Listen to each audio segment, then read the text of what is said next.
Metro स्टेशनच्या बाहेर आणि हे मेट्रो स्टेशन लाल किल्ल्याच्या जवळ होतं। त्या मेट्रो स्टेशनच्या बाहेर हा स्फोट झालेला आहे आणि हा दहशतवादी हल्लाच असल्याची माहिती ही समोर आली आहे। राजधानी दिल्ली हादरली आहे, संपूर्ण देश हादरलेला आहे आणि या हल्ल्यामागे नेमका कोण आहे असा सवाल या ठिकाणी उपस्थित होतो आणि त्याचबरोबर संताप सुद्धा व्यक्त केला जातोय। दुःख आणि दहशत आपल्याला या परिसरामध्ये पाहायला मिळते। ज्या वेळेला हा हल्ला झाला, त्याच्या स्फोट झाला, त्याच्यानंतरची दृश्य आपल्याकडे आहेत आणि त्याच्यामध्ये कशा पद्धतीने या गाड्यांच्या चिंधड्या उडालेल्या आहेत, त्याच्यामुळे किती शक्तिशाली हा स्फोट होता याचा अंदाज आपल्याला या ठिकाणी येऊ शकतोय। दरम्यान देशाचे गृहमंत्री हे हॉस्पिटलमध्ये पोहोचलेले आहेत। या स्फोटामध्ये जे जखमी झाले त्यांची विचारपूस करण्यासाठी अमित शहा हे हॉस्पिटलमध्ये पोहोचले आणि आपण घटनास्थळी भेट देणार असल्याचं सुद्धा अमित शहांनी सांगितलेलं होतं। सर्व यंत्रणा कामाला लागलेल्या आहेत, त्यांच्याकडून तपास केला जातोय, सर्व अँगलने तपास केला जातोय अशी माहितीही अमित शहांनी दिली होती। ट्रॅफिक सिग्नलवर कार थांबली होती आणि एक स्लो मूव्हिंग कार होती, म्हणजे ही कार फास्ट जात नव्हती, वेगाने पुढे जात नव्हती, हळूहळू चालत होती आणि त्याच्यानंतर ही कार बरोबर सुभाष मार्गावर आली आणि तिथं मेट्रोचं गेट नंबर 1, ज्या गेटमधून मोठ्या प्रमाणामध्ये मेट्रोने येणारी जी लोक आहेत ती बाहेर निघत असतात, त्या ठिकाणी थांबली आणि तिथं संध्याकाळी 6:52 हा स्फोट झाला। तर शक्तिशाली कार बॉम्बनं हा परिसर हादरून गेला आहे।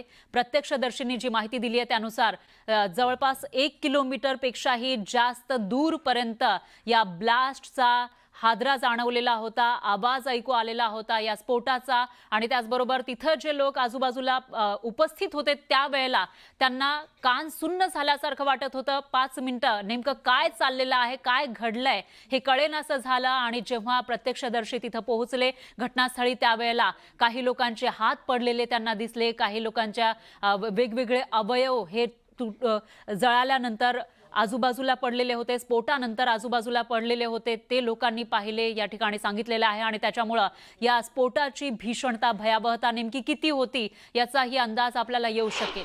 तर शक्तिशाली remain alert.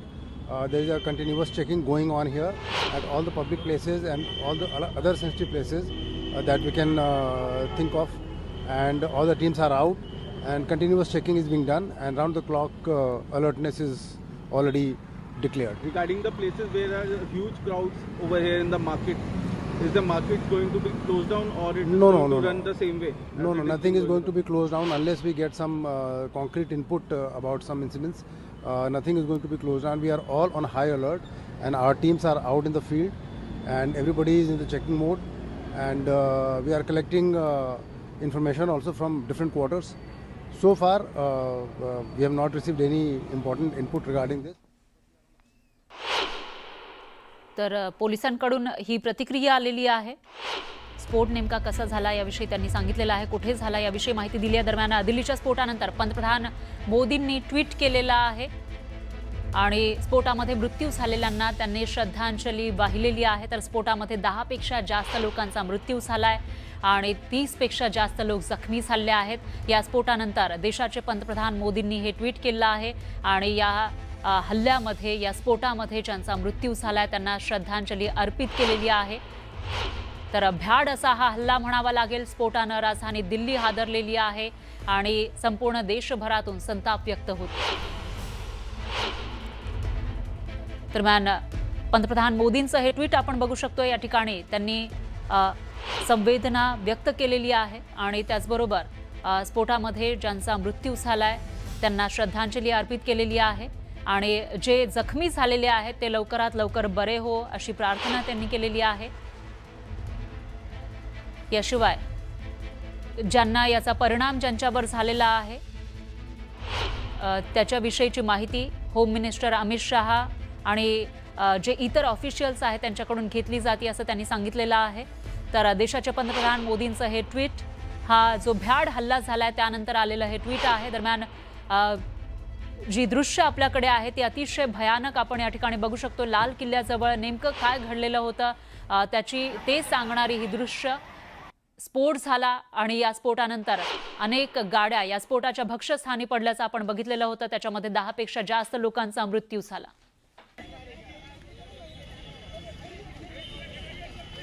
तर ट्रॅफिक सिग्नलवर कार थांबलेली होती आणि त्यानंतर हा स्फोट झालेला आहे। शक्तिशाली असा हा स्फोट होता। आसपासच्या कार सुद्धा पेटल्या होत्या। ट्रॅफिक सिग्नलवर कार थांबलेली होती आणि त्या ठिकाणी स्लो मूव्हिंग अशी ही I-20 कार ज्याच्यामध्ये हा स्फोट झाला, ज्याच्यामुळे पुढे गेल्यानंतर अनेक गाड्या या आगीच्या भक्ष्यस्थानी, या स्फोटाच्या भक्ष्यस्थानी पडल्या आणि त्याच्यामुळे मध्येच 10 पेक्षा जास्त लोकांचा मृत्यू झालेला आहे, तर 30 पेक्षा जास्त जण हे जखमी झालेले आहेत। 6 वाजून 52 मिनिटांनी बरोबर हा स्फोट झालेला होता।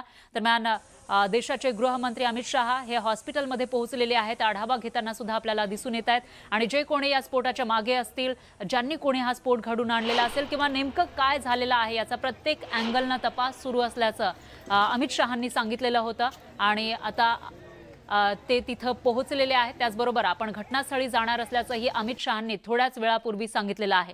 दरम्यान शक्तिशाली असा हा स्फोट राजधानी दिल्लीमध्ये झाला आणि त्याच्यामुळे आसपासच्या ज्या कार होत्या त्यांनीही पेट घेतला आणि त्यामध्येच तिथं जेव्हा हा हल्ला झाला तिथं उपस्थित असलेल्या लोकांच्या चिंधड्या उडाल्याची दृश्य ही समोर आली आहे।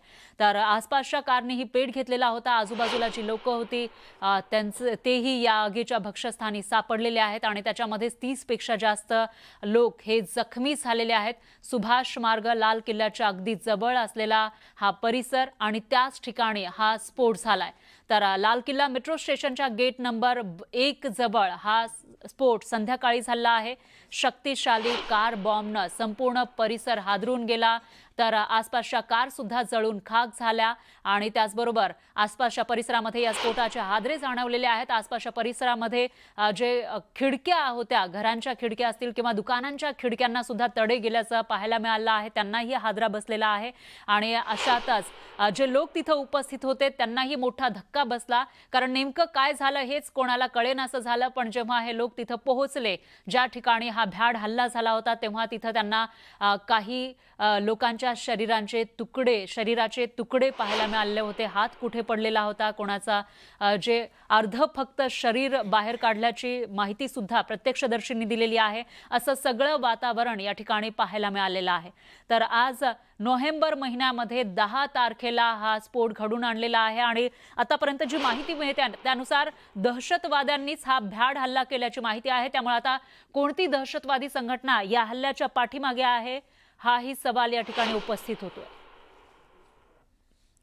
मात्र देशाचे गृहमंत्री अमित शहांनी आपण सर्व अँगलनं, आपल्या ज्या यंत्रणा आहेत त्या सर्व अँगलनं तपास करत असल्याची माहितीही दिलेली आहे आणि ज्या ठिकाणी हा स्फोट झाला तिथं जाऊन आपण पाहणी करणार असंही त्यांनी सांगितलेलं आहे। त्यानुसार ते हॉस्पिटलमध्ये पोहोचले, तिथं विचारपूस करताना ते दिसत आहेत, चर्चा करताना दिसत आहेत आणि ज्या ठिकाणी हा स्फोट झालेला होता त्या ठिकाणची दृश्य सुद्धा आपल्याकडे आहेत। दिल्ली पोलीस या ठिकाणी पोहोचलेले आहेत, मोठ्या संख्येनं ज्या टीम्स आहेत त्या पोहोचलेल्या आहेत। डॉग स्क्वॉड इथं पोहोचले, तपास सगळीकडून केला जातोय। मात्र हा भ्याड हल्ला नेमका कोणी घडवून आणला हा सवाल या ठिकाणी उपस्थित होतोय। तर ट्रॅफिक सिग्नलवर कार थांबलेली होती, कारचा शक्तिशाली असा स्फोट झालेला आहे। आसपास हरियाणा में भी फरीदाबाद में हुई है, JNK में हुई है और यूपी में भी कुछ स्थानों पे छापे पड़ रहे हैं। इसमें देखिए 2-3 बातें हैं। एक बात मुझे जो समझ में आ रही है, जिसकी संभावना है, वो ये है कि पुलिस कमिश्नर दिल्ली का बयान है कि गाड़ी चल रही थी, रेड लाइट पे रुकी थी, तो या तो रेड लाइट पर अगर एक्सप्लोजन करना था तो वो किया गया है। ये भी संभावना हो सकती है कि कुछ एक्सप्लोसिव शिफ्ट किए जा रहे हों और उसमें हो सकता है कि ब्लास्ट हुआ हो, ये भी एक संभावना हो सकती है। अभी सब चीज़ें क्लियर हो जाएंगी जैसे ही थोड़ी और जांच होगी, क्योंकि DG, NIA, police commissioner Delhi सब लोग मौके पे हैं, सब टीमें पहुंच गई हैं NSG वगैरह की, तो पता चल जाएगा क्या विस्फोटक का इस्तेमाल हुआ है, गाड़ी के अंदर कौन था, कौन चला रहा था, कितने उसके अंदर लोग बैठे थे, उनका क्या हुआ, क्या वो भी मारे गए हैं। अगर वो मारे गए हैं तो ये फिर एक्सीडेंटल हो सकता है, ये नहीं हो सकता है कि ये